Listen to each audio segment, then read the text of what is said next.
દોસ્તો આજે હું તમને ગોળ બતાવું છું।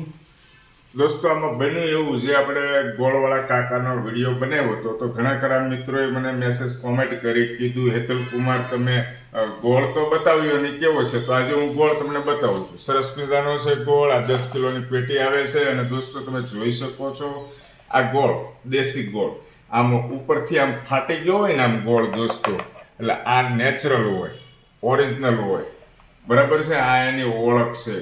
અને દોસ્તો ખાસ કાકાનો મારી ઉપર આજે બપોરે ફોન આવ્યો, કાકાએ મને એમ કીધું હેતલ કુમાર જે આપણે ગોળવાળો વિડીયો બનાવ્યો છે ને એ ડિલીટ મારી ગયો ને પ્લીઝ। એટલે મને એમ થયું કેમ કાકા ડિલીટ મારવાનું કહે છે, મેં તો એના સારા માટે એનું સારું કામ કર્યું છે કે કોઈને ગોળ લેવો હોય તો કાકાનો સંપર્ક કરે, કેમ કાકા તમે ડિલીટ મારવાનું કહો છો। કાકાએ કીધું હેતલ કુમાર એટલા બધા ફોન આવ્યા ને હું થાકી ગયો છું, કંટાળી ગયો છું, અને વાત મુદ્દાની એ છે 1 કિલો ગોળ કોઈ લીધો નથી, બસ ખોટા ફાલતુ જ ફોન આવે છે। અડધો કિલો જોઈએ છે, 1 કિલો જોઈએ છે, ભાવનગર જોઈએ છે, અમદાવાદ જોઈએ છે, તો આ રીતે ફોન કરે છે। અને ઘણા મિત્રો એમ પણ કહે છે કે સેમ્પલ તો આપો, પહેલાં તમારો ગોળ તમે વેચો છો કાકા તો સેમ્પલ તો આપો, ચાખવા તો આપો। તો દોસ્તો કાકા સુરતના છે, આપણે વિડીયોની અંદર જ વાત થયેલી હતી કે કાકા ક્યાંય આપવા જશે નહીં, કાકાની મોટી ઉંમર છે, જો આપણે જો જોતો હોય સુરત સિટીની અંદર હોય, કદાચ અમદાવાદમાં કોઈને જોતો હોય અને સુરતમાં એના રિલેટિવ રહેતા હોય તો વાત કરીને કાકા પાસેથી મંગાવી દેવાય। તો ખોટા કોઈ વધારાના કોઈ ફોન કરીને કાકાને ડિસ્ટર્બ ન કરતા।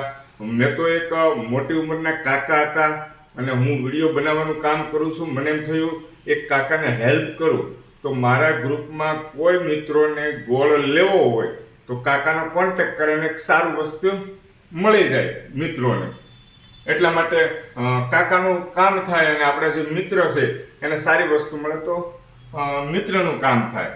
આવો ભાવ રાખીને મેં વિડીયો બનાવ્યો હતો, પણ કાકાએ આજે મને સામેથી ફોન કરીને કીધું ને મને દુઃખ થયું દોસ્તો કે વિડીયો ડિલીટ મારી ગયો કીધું ને ત્યારે કાકાએ એમ પણ કીધું 1 કિલો મારી પાસેથી કોઈ ગોળ લઈ ગયું નથી, ફોન ઘણા બધા આવ્યા, હજી આવે છે, પ્લીઝ મને કે બંધ કરી દો, બે હાથ જોડીને કહેતા।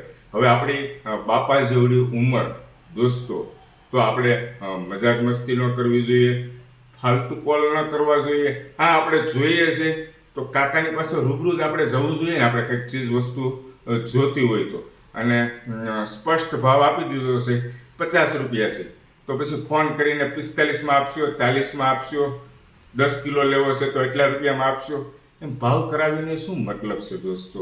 મોટી ઉંમરના કાકા છે, એક આપણા માવતર જેવા, આપણા દાદા જેવડા છે, તો પ્લીઝ ડિસ્ટર્બ ન કરતા, જોઈએ તો જ એમને કોલ કરજો।